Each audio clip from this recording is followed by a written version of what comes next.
Hello, everyone. This is StrawberryShorty here with Interview with a Vampire, episode 15, and that's the end of it. There's nothing else. We're finally here, the finale. I wasn't the biggest fan of the last episode in which Louis was burned alive, Claudia and Madeline were killed, and poor Armand totally could not prevent any of it. So this one is going to have its hands full trying to impress me. We open to sounds of Louis suffering, and he was in the coffin long enough for wounds to heal around the rocks, which are apparently still in his legs. Does that mean we've got like a Little Mermaid thing going on? Louis hasn't bothered to remove them regardless, which seems silly. Daniel makes a sarcastic remark to Armand about how maybe Louis actually removed them and has just been lying to him all this time before asking what the consequences of him saving Louis were. It was apparently demotion and ridicule. Boy, sure is hard to be Armand, am I right? They made him put the victims in the rat box so he'd have to hear Louis' suffering. In the present, Louis keeps talking about suits and candy and clearly regretting his life choices again. At least someone seems to feel proper regret, though. Louis is still in that coffin nights later, and it's just making me angrier at Armand, who was apparently screaming from starvation. Armand reminds us again how unfortunate he was. He claims he used everyone's belief that he was defeated and pathetic to one day switch Louis out for one of their nightly sacrifices, and I'm glad Daniel doesn't seem to buy it at all. How long was Louis in that coffin for the Coven not even to consider that Armand doing that was a possibility? Anyway, he gets out of the coffin in way too good a shape, considering he was apparently starving and on the verge of death. Armand is nowhere in sight. Louis wanders off to some cemetery, then kills a bunch of people because of his rage. Hiding out in a crypt, he begins plotting and occasionally meowing like a cat. He's definitely not in great shape mentally, at any rate. He's going to make the Coven pay, but I'm not big on how drawn out this is, or the fact that we're still not learning how long he was even trapped for. I only really know how this whole thing plays out in the movies, but Armand immediately saving him and him seeing the aftermath of Claudia's death and then destroying the Coven in a fit of rage felt better than this. Maybe that's to be expected, them changing things since he might be weaker than all those other vampires, but it still feels weird. Anyway, some random dude helps Louis with his plan, and this dude sounds like he's killed before. Like, who the frick is this guy? I'm not sure if I want him to live or die. He's helping Louis, but maybe he's killed people and maybe they didn't deserve it. Armand telepathically reaches out, wanting to know why Louis hasn't left Paris. Random guy seems to hear it too and also know who Armand is. Louis ignores Armand, and Armand is like, "Save yourself. Don't worry about me. They'll find out what I did." It's super manipulative, and Louis shouts out loud that he is not worried about him, as he should not be. Armand begs Louis to listen and insists Louis would understand if he could explain. He apparently did, given that they're together in the present, but I sure as heck don't. Louis asks Armand if he saved him both times, and Armand admits that he did, but insists he could not prevent Claudia's death.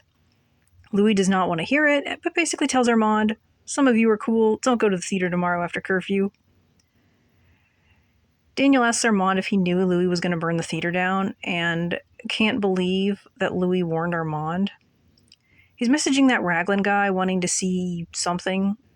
If he said what earlier, I missed it.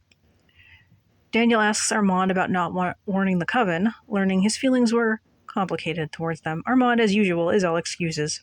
He could not prevent that either, apparently. Louis reveals his plan was to die and take as many of the Coven with him as possible.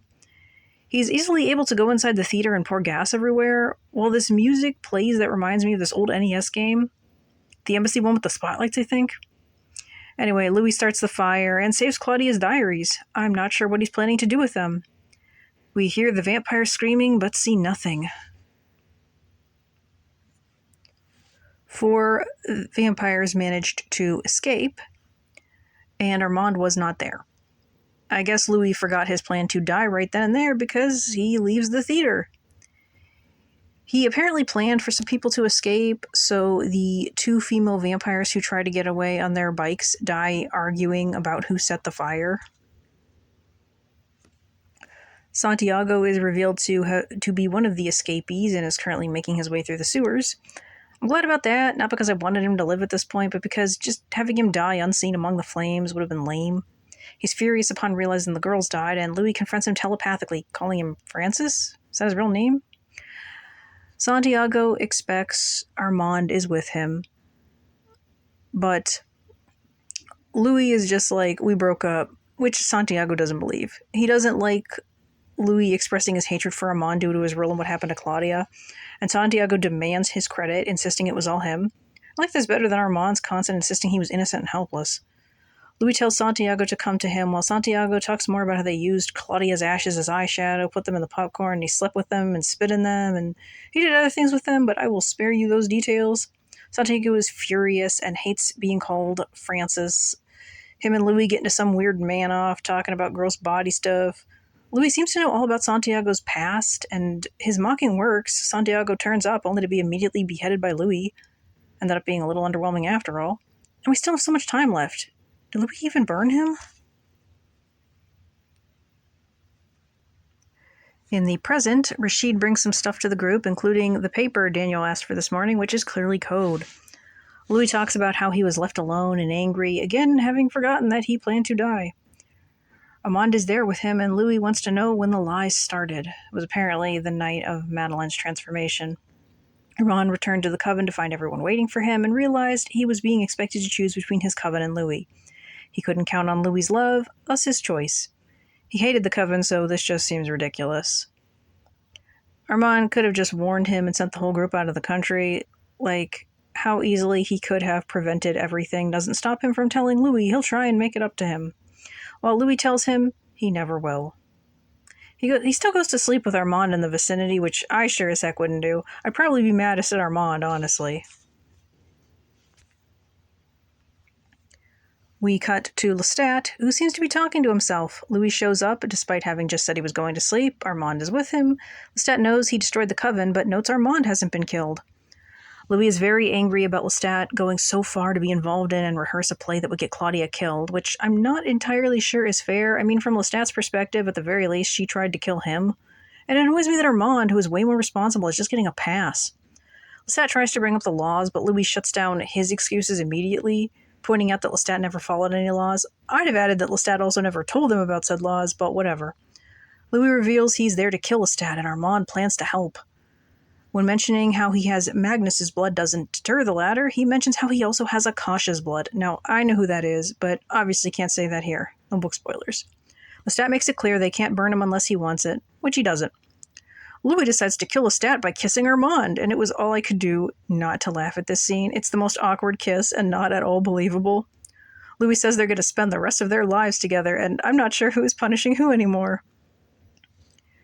Recounting the aftermath to Daniel, Louis apparently forgot all about Armand's part in Claudia's death as they immediately began wandering around and being a couple.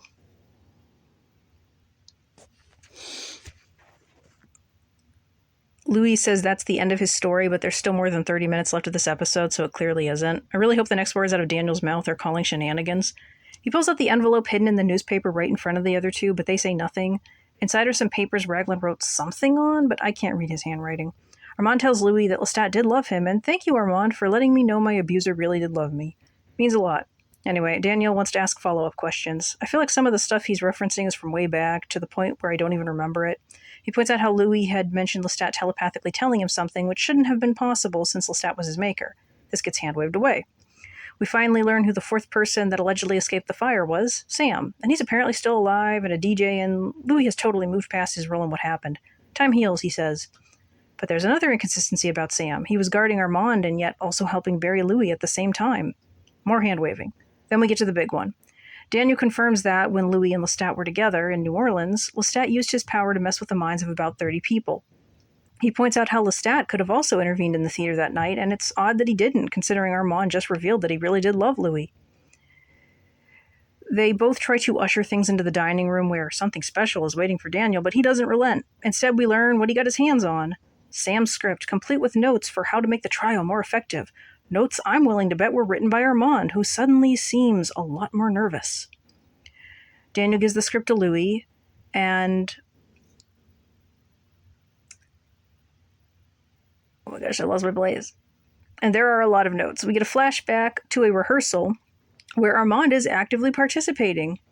And upon learning how Armand intends to have the judges fog Claudia's mind, Lestat angrily insists they don't know her strength. Daniel tells Louis that Armand wasn't just a witness to the play, he directed it. We actually get a good twist showing us the moment where Louis's punishment was decided again. It was Lestat who made the audience say banishment. Daniel lays it all out for Louis. He was supposed to die with Claudia. Lestat saved him, and Armand took the credit, with the Coven's deaths destroying anyone who could have exposed the lie. Armand insists the script is a forgery from the Talamasca. Daniel confirms that it came from them and that Sam was apparently one of their group. Louis takes the script and storms off. Armand follows and tries to make excuses, but Louis isn't having it. Daniel seems shaken, and he gets a message from RJ telling him to get out of there, as though it will be that easy. I'm a little worried about Rashid, too. No way they don't figure out he's a Talamasca agent. Anyway, something happens, and there is a big crash, and books are falling everywhere. Daniel was alone in that room, so I'm not really sure what that was. Maybe someone has an earth power, like there's a fire power.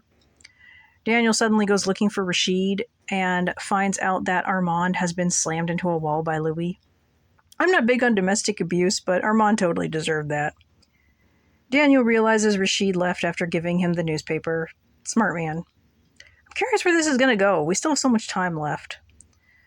Louis tells Armand he is not to harm Daniel in any way, or Louis will kill him. He's leaving, and when he returns, Armand better be gone. I'm just like, yo, Louis, wait for me. Don't leave me alone with this guy. He'll try and guilt trip me or something. Louis thanks Daniel, says he should gather his things and head home, promises to get him a car and a plane to help, and says he'll send him $10 million, then sets his laptop on fire. Like, dude, I had other things on there. Maybe. So, like, I'd be so ticked if someone did that to me. We cut to Louis in the back of some car, talking happily with the driver. Driver seems nice. Hope he doesn't die. Louis is revealed to be heading back to New Orleans. Is he going to look for Lestat? It turns out there's a hurricane coming also. What great timing. Louis joins a tour group, which stops by the house he shared with Lestat. He talks about the party that went down there, which was infamous for all the high society guests that went up and disappeared. Louis notes a punkish-looking vampire hanging out nearby, and am I crazy, or is that the jerk who hurt Claudia? Because I could go for a little more revenge this episode. Anyway, whoever the guy is, he returns home to a haggard man pretending to play the piano. And I know it's Lestat before the subtitles spoil it. Louis enters, and the guy, who I guess is just some random punk that Lestat made, is told to leave. Lestat and Louis greet each other, and we learn this is why Louis came. Lestat is glad he and Armand have broken up, and says he plans to go on tour in about 50 years. He also has Siri. Louis asks Lestat if he saved his life in Paris, and Lestat asks if handing him over to Armand could be considered saving. He has no satisfactory answer for why he didn't reveal the truth, and I'd be ticked. Let me stay with that creep for 70-some years. Louis gets all self-blamey, claiming that he treated the gift like a curse. He wanted Lestat to suffer because he was. Are we supposed to believe Louis really was partially to blame for whatever happened? Louis reveals he wanted to thank Lestat for the gift he refused and for everything else, and it feels a little weird. Like, are they seriously going for Louis was remembering a lot wrong and was as guilty or more guilty than Lestat? Because if so, they seriously dropped the ball revealing that via the previous episode. And the background noise of the storm is really loud as they're talking. Is this going to end with them getting blown away by the hurricane? That would be lame. Lestat tearfully brings up that time when Armand called him in the 70s and learns Louis did hurt himself. They both confess to being unable to forget Claudia, but Louis takes all the blame again. He saved her, carried her home, and made Lestat turn her. Lestat recalls how Claudia looked at him before she died, like a child looking to her father. He breaks down trying to say he never was one to her, before Louis hugs him, and can someone turn down the rain? Because, like, seriously, I know there's a storm going on, but it gets so loud that I end up actually thinking that the hurricane really is going to just blow them away. Cut to the news, where Daniel is being interviewed for his book, Interview with the Vampire, which he insists isn't fiction. Daniel in a leather coat and sunglasses makes me extremely uncomfortable. Daniel calls the host out on trying to go viral and outright states he really did interview a vampire. The host clearly thinks it was a joke, like in a mocking way, but Daniel doesn't back down. He acts way too weird, though, more like a punk than his usual self. It's odd. Meanwhile, Louis can hear all the vampire voices calling for his death over breaking the laws and doing the interview. Daniel calls him and claims his checks keep bouncing. I'm not sure, can't remember if he means the checks he's sending to Louis or Louis is sending to him. He complains about the Talamasca editors who made him take too much out.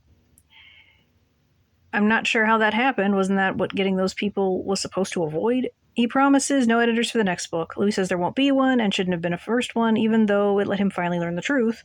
Taking off his sunglasses, Daniel asks if Louis has heard from his maker, revealing he's a vampire. Apparently Armand turned him when they were left alone, and Louis apparently could not have prevented it. He apologizes and says he shouldn't have left him alone with Armand, which really is obvious. Also, didn't you say you would kill Armand if he did anything to Daniel? I'm expecting that to be upheld. Daniel needs to stop talking so hip, but he wants to do another book with Louis, and he hangs up, telling Louis to leave Dubai. Louis keeps listening to all the vampires talking about killing him and how are they not going after Daniel for writing the book? Louis addresses them, and they suddenly all get quiet. He introduces himself and tells them where he lives and basically reveals his staff can easily be killed and that it would be super easy to reach him and carry out their threats. He's all like, I own the night, and it's so lame.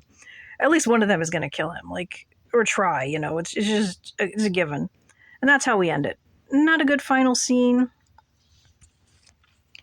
And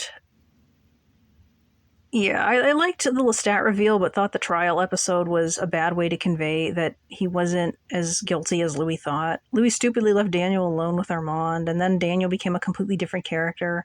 I'll watch a follow-up season, but they definitely lost me a little.